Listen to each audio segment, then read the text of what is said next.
1994년 5월 27일 넬슨 만델라는 남아프리카 공화국의 제8대 대통령으로 취임하게 됩니다.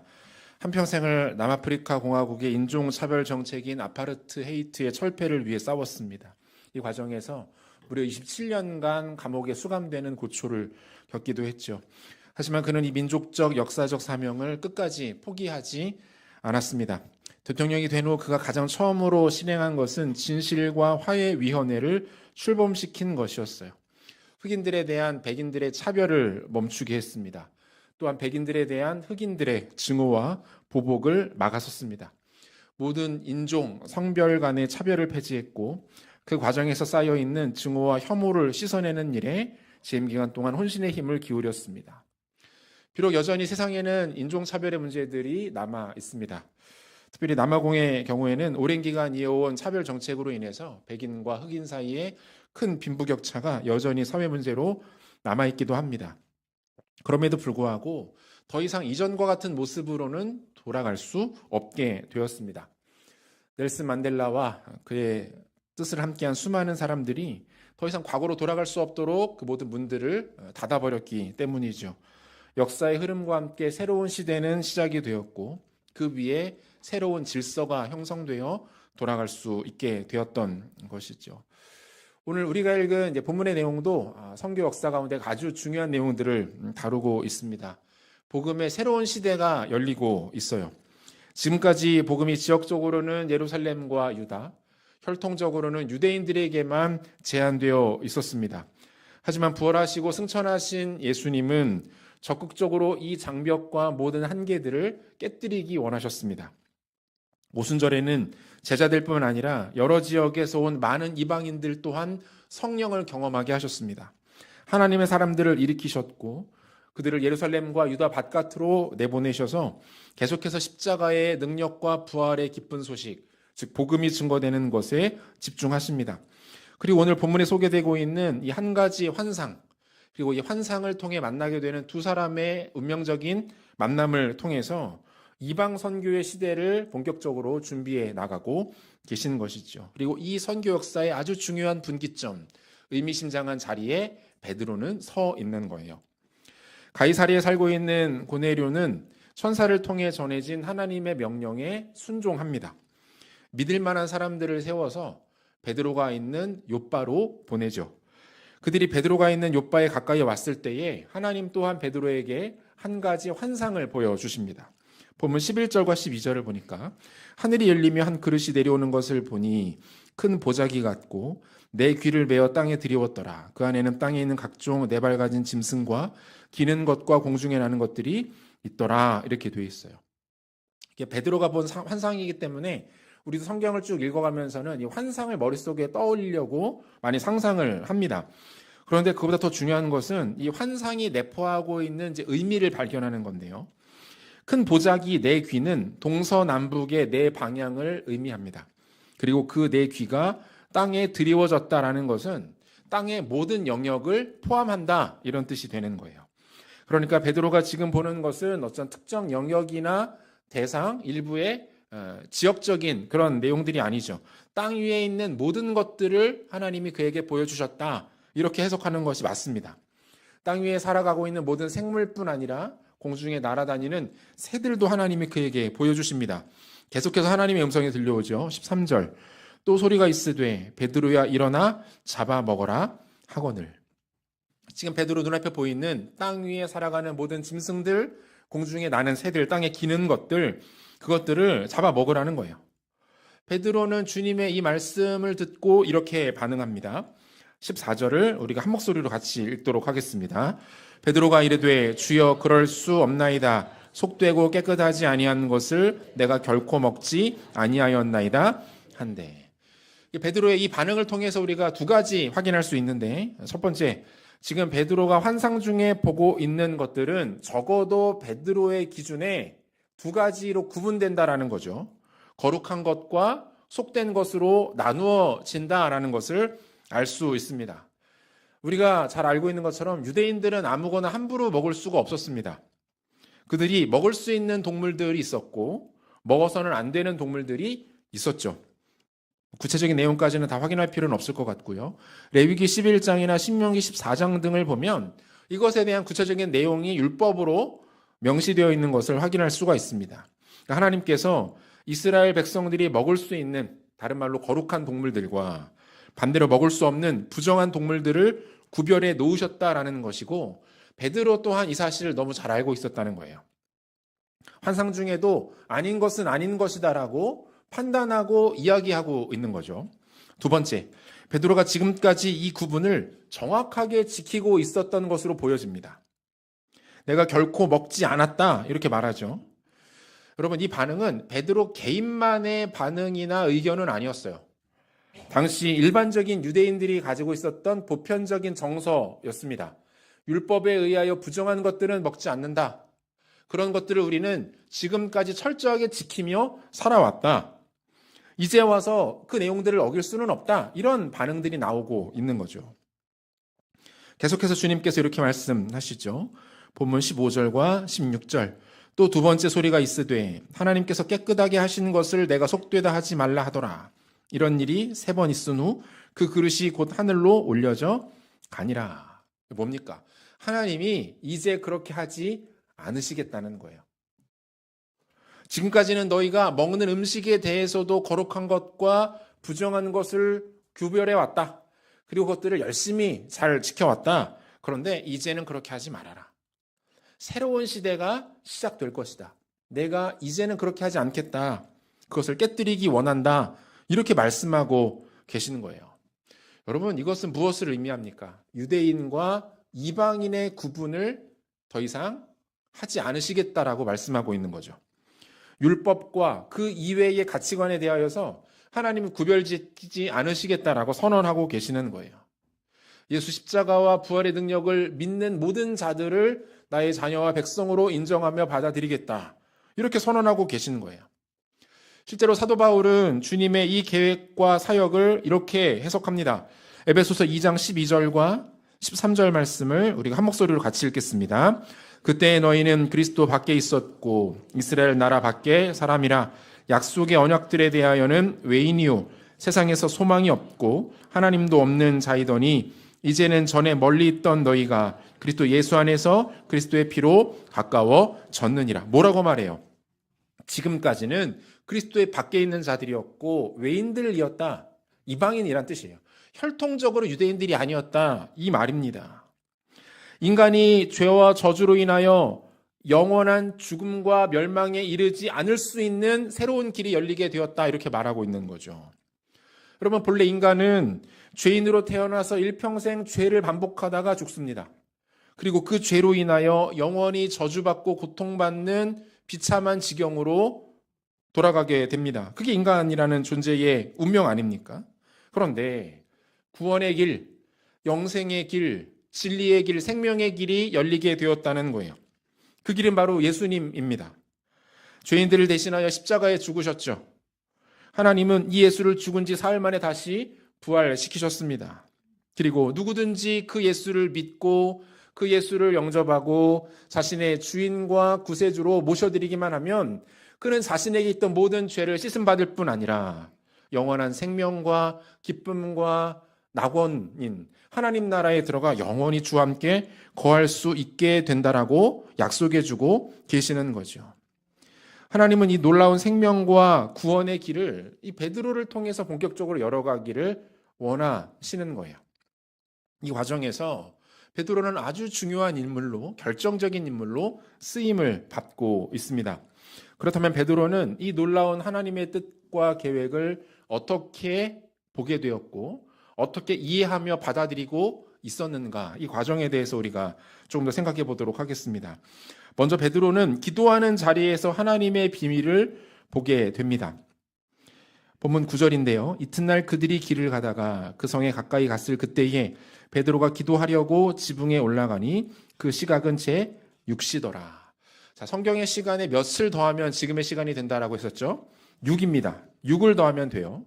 그러니까 베드로가 기도하기 위해서 지붕으로 올라간 시간이 6시였으니까 6에다 6을 더하면은 12. 오늘날로 치면은 정오가 되는 거예요. 12시. 근데 원래 이 낮 12시는 유대인들이 습관적으로 지키던 기도의 시간은 아닙니다. 보통 경건한 유대인들이 하루에 3번 시간을 지켜서 기도했는데 가장 첫 번째 시간은 오전 6시부터 10시 사이, 아침 기도의 시간이 되겠죠. 그리고 오후 3시에서 6시까지 걸쳐서 또 한 번, 그리고 마지막으로는 해가 진 후부터 잠들기 전까지의 시간, 보통 이 3가지 시간을 지키면서 그들은 기도를 했어요. 따라서 본문에 나오는 이 베드로의 기도 시간은 형식적인 것은 아니었다, 이렇게 볼 수가 있겠죠. 오히려 베드로는 형식적인 시간 이외의 시간에도 하나님 앞에 나아가 기도하는 기도의 습관을 갖고 있었다, 이렇게 볼 수가 있습니다. 기회가 나고 틈이 생기면 그는 모든 것을 제쳐두고 하나님 앞에 나아가 기도했던 것으로 보여져요. 여기도 보면 점심 식사가 막 준비되고 있는 시간이죠. 10절 보니까 그가 시장하여 먹고자 하매 사람들이 준비할 때에 황홀한 중에, 이렇게 돼 있어요. 그러니까 무두장이 시몬은 오전 일과를 다 마무리하고 식사할 준비를 하고 있었던 것 같아요. 집안의 다른 사람들이 먹을 점심 식사를 준비하고 있었던 모양입니다. 베드로는 어떻습니까? 이 잠깐의 상황, 모든 사람들이 식사를 위하여서 분주하게 이것저것 준비하는 상황에서도 하나님 앞에 나아가 기도했고, 그 잠깐의 기도 시간 가운데 하나님은 베드로에게 놀라운 환상을 보여주고 계신 거죠. 이 부분에서 우리는 베드로가 가지고 있었던 탁월한 기도의 습관 2가지를 확인할 수 있는데, 첫 번째, 그가 순간을 포착하여 기도할 줄 아는 사람이었다라는 거예요. 어떤 분들은 이런 기도를 화살 기도 이렇게 부르시더라고요. 필요한 순간에 하나님께 빠르게 쏘아 올리는 기도, 이런 뜻인가 봐요. 느헤미야 2장에 보면 그 느헤미야가 왕 앞에서 자신의 조국과 예루살렘의 황폐함으로 인하여서 근심하는 장면이 나옵니다. 고대 근동 지역에서 신하가 왕 앞에서 근심을 드러내는 것은 대단히 큰 결례였습니다. 사실 그 자리에서 그 표정 때문에 사형을 당해도 전혀 이상하지 않은 그 정도의 치명적인 실수였던 거죠. 이게 왕에 대한 암살 시도나 반역에 대한 마음이 드러나는 것으로 해석될 수 있었기 때문입니다. 하지만 아닥사스다 왕은 오히려 자상하게 이 느헤미야의 마음을 살펴줍니다. 평소에 그렇지 않은 신하인데 얼굴에 수심이 있는 걸 보니 뭐가 문제가 있다는 거예요. 도대체 어떤 문제가 너를 그렇게 힘들게 만드냐? 큰 결례인 것을 알면서도 너의 표정을 그렇게 만드는 것이 어떤 문제이냐라고 관심을 갖고 물어봅니다. 느헤미야는 이 상황을 놓치지 않습니다. 느헤미야 2장 4절을 보니까 왕이 내게 이르시되 그러면 내가 무엇을 원하느냐 하시기로 내가 곧 하늘의 하나님께 묵도하고, 이렇게 돼 있어요. 느헤미야가 왕이 그렇게 물었을 때 깜짝 놀랐겠죠. 아차, 내가 큰 결례를 저질렀구나. 그런데 왕이 불편해하지 않고 오히려 나의 상황을 묻네. 이것은 하나님이 주신 아주 좋은 기회구나 라고 생각했던 것 같아요. 그리고 어떻게 합니까? 그 짧은 순간에, 하지만 그 중요한 타이밍에 느헤미야는 하나님께 기도하면서 은혜를 구하고 있어요. 절체절명의 위기 상황 또는 더할 나위 없이 중요한 상황에 모든 것을 주님께 내어 맡기는 기도로 나아가고 있는 겁니다. 실제로 주님은 이 느헤미야의 기도를 들으시고 이후에 대화를 열어주시고 상황을 풀어주셔서 형통할 수 있도록 인도해 주십니다. 그러니까 베드로에게도 이러한 기도의 습관과 내공이 있었다는 거예요. 여러분, 이런 기도가 쉽게 될 것 같지만 그렇지 않습니다. 중요한 순간, 긴박한 순간을 만났을 때 기도가 터져 나오는 것은 평상시에 그 사람이 충분한 기도의 내공을 쌓았기 때문에 가능한 일들이에요. 일반적으로 그렇지 않아요. 당황합니다. 그래서 실수합니다. 오히려 잘못된 선택을 내리는 경우들이 더 많이 있죠. 느헤미야도 마찬가지고 베드로도 마찬가지입니다. 그들은 찰나의 순간을 포착하여서 그 기간을 기회로 만들 수 있는 기도의 역량을 가지고 있는 사람들이었다라고 말할 수가 있겠죠. 그리고 하나님은 그 짧은 기도의 시간을 통해서 위대한 환상을 보여주시는 겁니다. 두 번째, 베드로가 철저하게 기도 중심의 삶을 살고 있었다라는 것을 확인할 수 있죠. 하나님 앞에서 늘 영적 긴장감을 늦추지 않고 기도의 우선순위를 살아내고 있었던 겁니다. 베드로는 이러한 자신의 삶과 가치관을 베드로전서 4장 7절에서 이렇게 소개하고 있는데요. 우리 한 목소리를 같이 한번 읽겠습니다. 만물의 마지막이 가까이 왔으니 그러므로 너희는 정신을 차리고 근신하여 기도하라. 여기서 이제 근신하다라는 표현 나오는데 헬라어로 네포라는 표현이 사용돼요. 이게 네포라는 말이 술 취하지 말라, 깨어 있으라 이런 뜻입니다. 그러니까 따라서 근신하여 기도하라라는 것은 어떤 표현이 되는 거예요. 기도의 자리를 지키고 기도에 우선순위를 두면서 하나님 앞에 머물러 있어라 이런 말이 되는 겁니다. 어쩌다가 이벤트성으로 기도하는 그런 거 아니에요. 평소에는 기도 한 번 안 하다가 큰 일이 생기거나 갑자기 필요한 무언가가 생겼을 때 그때야 겨우 나와서 기도하는 그런 삶이 아니죠. 기도를 통해서 하나님과의 관계가 지속되는 상태를 말하는 것이고 하나님과의 기도의 한 라인이 늘 연결되어 있어서 하나님 앞에 언제 어디서든 어떤 주제와 이슈를 가지고 기도할 수 있는 경건의 능력을 유지하는 것을 이야기합니다. 우리가 어떤 중요한 문제나 어려움이 생겼을 때 기도 부탁하는 분들이 있어요. 여러분 주변에 한번 있으실 거예요. 그런 분들의 특징이 뭡니까? 그런 분들이 기도의 한 라인이 살아있는 분들이에요. 기도 생활을 하시는 분들이기 때문에 그분들께 믿고 기도 부탁을 드리는 거죠. 그분들은 나의 필요와 문제를 가지고 기도할 것을 아니까요. 이것을 말하고 있는 거예요. 사랑하는 성도 여러분, 이 시대도 마찬가지라고 생각합니다. 하나님께서 사용하기 원하시는 사람은 어떤 사람일까요? 하나님의 시선이 머무는 공동체는 어떤 곳일까요? 지금도 주님은 기도의 중요성을 깨닫고 기도 중심의 삶을 살아내려는 자들에게 주목하고 계신 줄로 믿습니다. 기도하기를 힘쓰고 기도의 불길을 꺼뜨리지 않기 위해서 기도의 재단을 쌓는 공동체를 하나님은 찾고 그 공동체 가운데 당신의 시선을 두신다는 거예요. 기도 중심의 삶을 살아내기 위해서 몸부림치며 씨름하는 자들에게 하나님의 뜻을 보이시고 그들과 손잡고 동역하시고 그들을 통해 하나님 나라의 위대한 일들을 지금도 이 땅 가운데 펼쳐 나가시는 줄로 믿으시기를 바랍니다. 그러므로 하나님 앞에 존귀하고 의미 있고 가치 있는 인생으로 쓰임받고 싶으시다면 기도의 자리로 나오셔서 기도의 훈련과 기도의 습관을 시작하셔야 됩니다. 그래야 우리의 삶이 의미가 생기며 우리의 자녀들이 그 기도의 경건한 영성을 배우고 그 기도의 거룩한 능력들이 우리의 후손들에게로 힘있게 흘러가게 될 줄로 믿습니다. 20세기 영국의 국왕이었던 조지 6세는 하나님 앞에 경건한 삶을 살았던 사람이었다고 해요. 이 사람은 매일 아침 눈 뜨자마자 말씀을 읽고 하나님께 기도하는 시간을 거의 매일 거르지 않았다고 합니다. 그가 재위하던 당시 영국은 제2차 세계대전에 참전하고 있었습니다. 1940년 영국군과 프랑스군 약 40만 명이 프랑스 북부 해안 도시인 덩케르크에 고립되는 일이 있었습니다. 상황이 안 좋았어요. 당시 영국 수상이었던 윈스턴 처칠은 국민들 앞에 이 상황에 대하여 절망적인 보고를 하면서 이렇게 말합니다. 고립된 군사들 중 3만 명이라도 구출할 수 있다면 그것도 큰 행운이 될 것입니다. 상황이 몹시 안 좋습니다. 상황이 그 정도로 절망적이었던 것 같아요. 설상가상으로 히틀러의 기갑부대가 턱 밑까지 진격해온 그야말로 일촉즉발의 상황이 이어지게 됩니다. 이때 국왕인 조지 6세가 국민들 앞에 나서서 성명을 발표합니다. 국민 여러분, 1940년 5월 26일 주일을 국가 기도의 날로 선포합니다. 주님께서 사랑하는 우리 아들들을 무사히 귀환시켜 주시기를, 적들의 모든 공격을 친히 막아주실 것을 위해서 함께 마음 모아 기도합시다. 이 국왕의 간절한 외침을 들은 국민들은 영국 전역에서 교회로 몰려들었습니다. 교회 안에 자리가 부족해져서 교회 밖까지 줄을 서게 되었고 광장마다 3, 4, 5 기도의 사람들이 모여 뜨겁게 기도하는 일들이 일어났어요. 그리고 하나님께서 이들의 기도를 들으셨습니다. 놀라운 일이 일어납니다. 이 철수작전이 훗날 영화로도 덩케르크라는 영화로도 제작이 되기도 했는데 이 덩케르크 철수작전을 통해서 무려 33만 8천 명이 무사히 귀환하게 됩니다. 많은 군사 전문가들도 입을 모아 도저히 설명하기 힘든 일이 일어났다라고 말했습니다.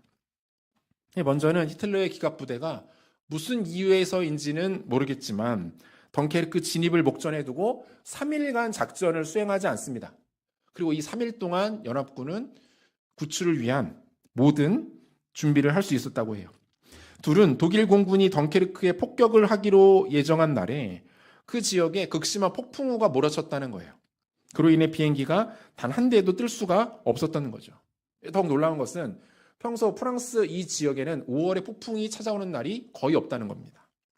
마지막 세 번째는 평소 거칠고 험하기로 유명한 도보 해협이 작전 당일만큼은 마치 호수처럼 잔잔해졌다는 거예요. 이로 인해서 연합군의 군함뿐 아니라 민간 어선, 유람선, 보트 등 약 850척의 소형 선박들까지도 이 구출 작전에 모두 동참할 수가 있었다는 거죠. 더 깜짝 놀랄만한 것은 조지 6세가 이 기도를 하기 약 몇 주 전에 동일하게 아침에 일어나서 성경을 읽고 기도하는 중에 하나님이 그에게 한 가지 환상을 보여주셨다는 거예요. 그런데 그 환상이 뭐였냐면 평소에 조지 6세가 좋아하고 애송하던 시 한 구절을 그 눈앞에 보여주셨다는 겁니다. 영국 시인이었던 미니 루이스 해스킨스의 시였는데 그가 보았던 구절은 이것이었습니다. 어둠 속으로 가서 하나님의 손을 잡아라. 그것이 빛보다 낫고 알려진 길보다 안전할 것이다. 조지 6세는 기도 중에 이 환상을 보았고 마음의 확신을 가지고 국민들에게 함께 기도할 것을 요청했고 하나님은 그 기도를 통해서 수십만의 젊은이들을 안전하게 구출해 주셨던 거죠. 사랑하는 성도 여러분, 하나님의 기준, 그분의 관심은 다른 것에 있지 않다고 생각합니다. 예나 지금이나 앞으로도 마찬가지예요. 하나님은 기도하는 자들을 찾으시는 줄로 믿습니다. 기도가 끊이지 않는 가정과 교회를 주목하십니다. 기도하는 자들과 공동체에게 하나님 나라의 비밀과 진리를 맡겨주십니다. 영광스럽고 존귀한 사명 감당하도록 인도하신다는 거예요. 우리가 교회를 위해서 쉬지 않고 기도하는 제목들 중에 하나가 뭡니까? 하나님 숭인교회가 기도하는 교회 되게 해주십시오. 마지막 때에 주님 오시는 그날까지 이곳에서 기도의 소리가 마르지 않게 하시고 우리의 자녀들과 다음 세대가 부모의 신앙과 기도의 영성을 이어서 기도하는 일에 집중하게 도와주시고 기도의 불길이 꺼지지 않고 오히려 더 타오르는 기도의 공동체 되게 해달라고 우리가 기도하고 있는 것 아닙니까? 안타까운 것은 한국교회 안에 기도의 자리들이 서서히 사라지고 있다는 이야기들이 도처에서 들려옵니다. 모이지 않는다고 해서 기도회를 하지 않는다는 거예요.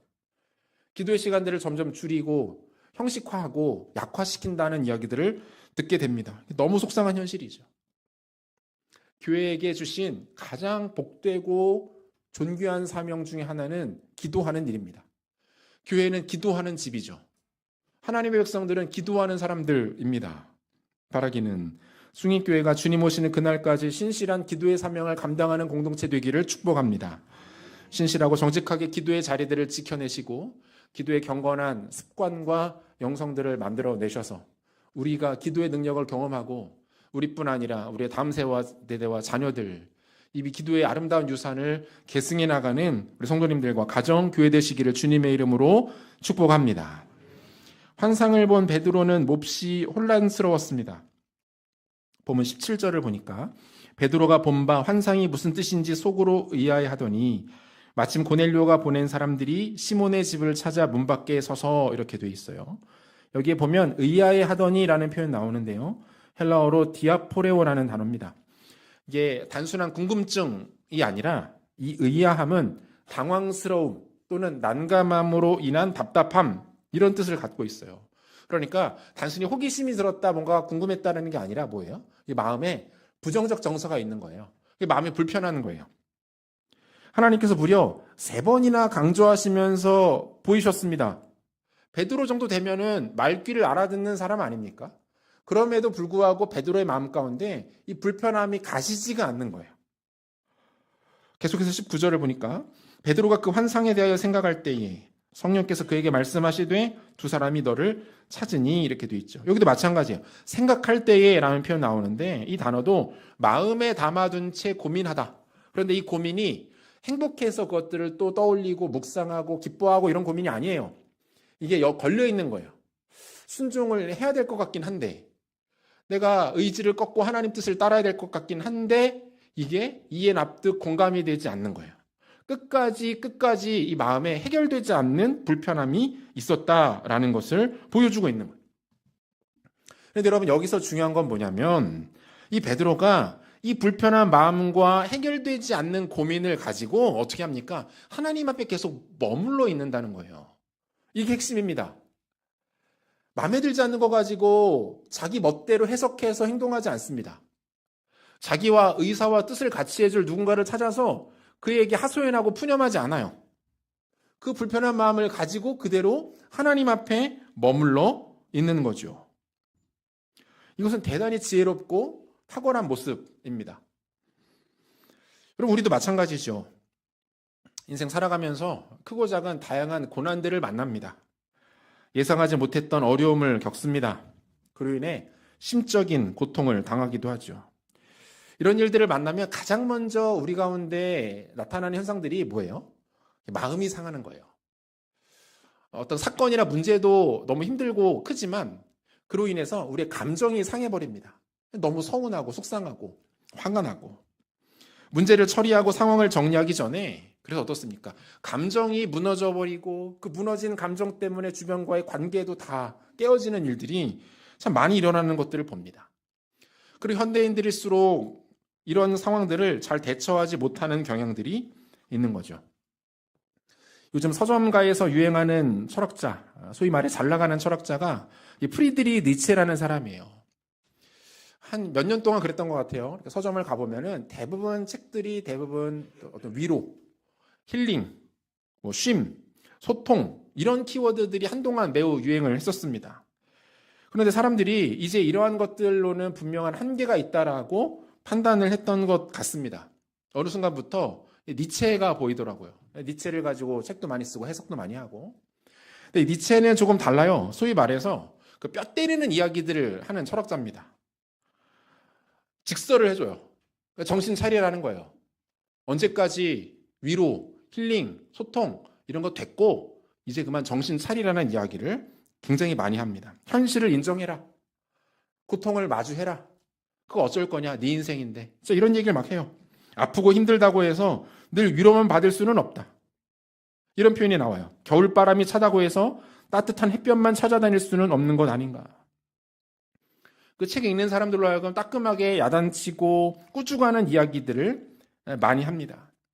그래서 오히려 요즘에는 많은 사람들이 니체를 보면서 내가 이래서는 안 되지. 내가 나약하게 이렇게 쓰러져서는 안 되지. 이렇게 다잡는 기능들을 해주는 것 같아요. 이 니체가 제시하는 가장 이상적인 인간상을 위버 맨쉬라고 부르거든요. 위버는 어떤 위에, 위쪽 이러고 맨쉬는 이제 인간 이런 뜻이에요. 그러니까 초인간상이에요. 현실의 고통과 어려움 가운데 있는 인간의 실체를 뛰어넘는 이상적 인간상을 제시합니다. 그래서 그의 위버 맨쉬를 이렇게 정리해요. 고통은 훈련의 기회로 삼아라. 시기심은 나를 성장시키는 동력으로 만들어라. 허무함은 새 창조의 자유함으로 극복하라. 이렇게 이야기를 합니다. 읽어보면은 너무 맞는 말들이에요. 너무 좋은 말들을 많이 합니다. 어떨 때 보면 위로, 힐링, 공감 이것도 좋은데 사실은 이거는 뒤가 없잖아요. 그 자리에서 만족을 얻고 끝인데 니체는 그렇진 않아요. 이 사람은 굉장히 합리적이고 이성적인 사람이어서 실질적 대안에 대해서 이야기를 합니다. 그런데 그러다 보니 이 사람의 책들을 쭉 읽다가 보니까 이 사람이 가지고 있는 맹점을 하나 발견하게 되는 거예요.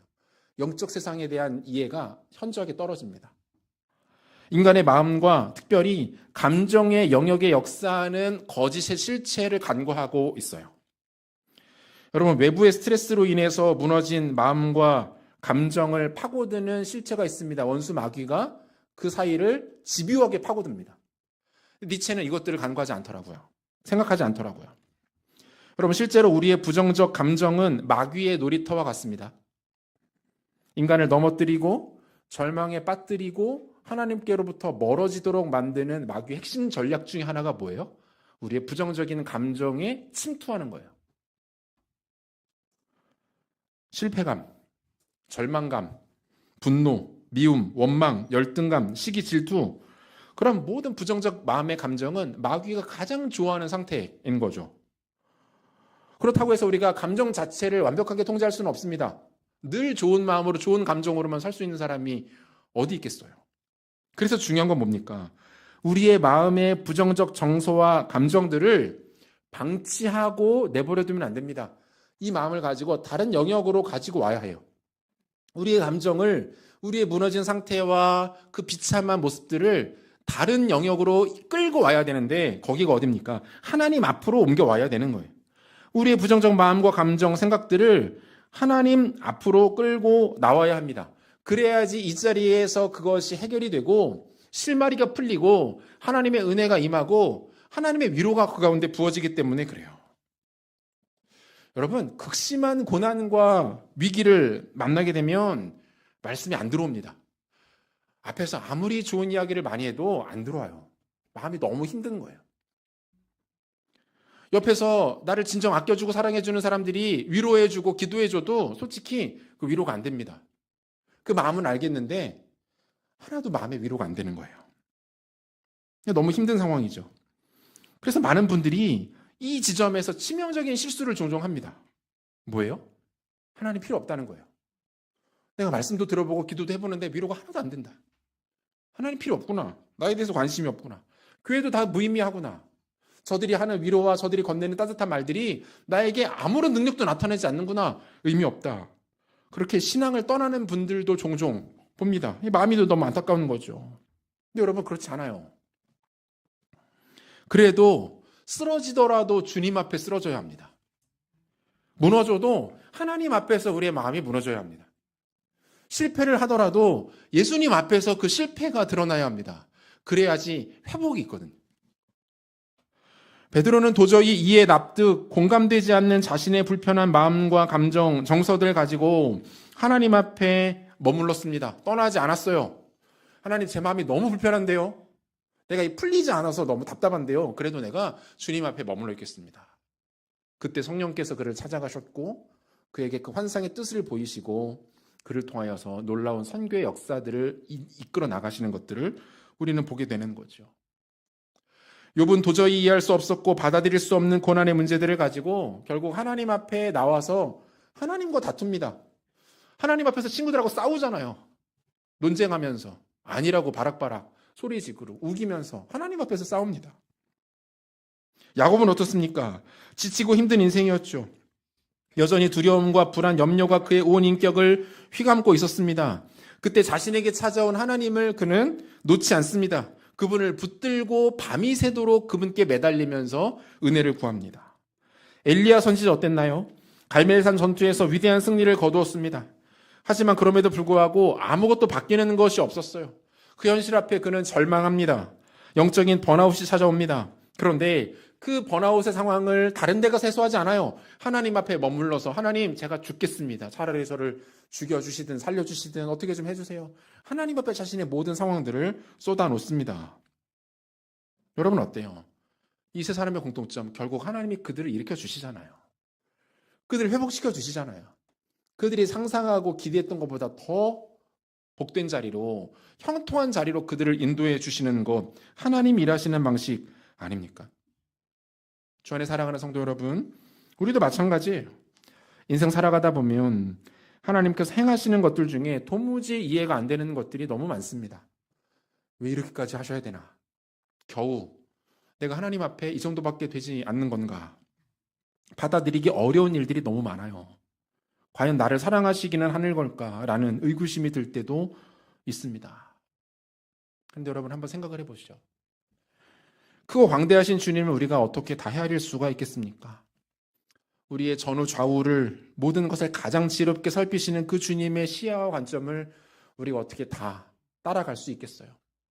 우리의 생각으로 예측되는 하나님, 우리의 생각으로 빤히 보이는 하나님을 우리가 과연 믿고 따를 수가 있겠냐는 거예요. 베드로처럼 마음에 의아함이 생길 수도 있습니다. 의문과 불만이 꼬리에 꼬리를 물고 우리를 혼란스럽게 만들지도 모릅니다. 하지만 여러분, 그럼에도 불구하고 그분 곁을 떠나지 마시기를 부탁드립니다. 무너져도 그분 앞에 무너져 있으십시오. 실패하고 망해도 예수님 앞에서 넘어지세요. 그러면 반드시 기회가 옵니다. 하나님의 머지않아 그 백성들을 일으키십니다. 그 과정들을 통해서 하나님의 뜻을 보이시고 하나님의 마음을 깨닫게 하신 후에 그 어려운 상황을 견뎌낸 믿음의 사람들을 통해서 하나님 나라의 위대한 일들을 이루어 가실 줄로 믿으시기를 바랍니다. 말씀 마무리하려고 하는데요. 찬송가 366장 가사에 보면 이런 가사가 있어요. 어두운 내 눈 밝히사라는 찬양인데요. 어두운 내 눈 밝히사 진리를 보게 하소서. 진리의 열쇠 내게 주사 참 빛을 찾게 하소서. 깊으신 뜻을 알고자 엎드려 기다리오니 내 눈을 뜨게 하소서. 성령이여. 베드로의 마음이 이 찬양의 고백과 같지 않았을까라는 생각을 해봅니다.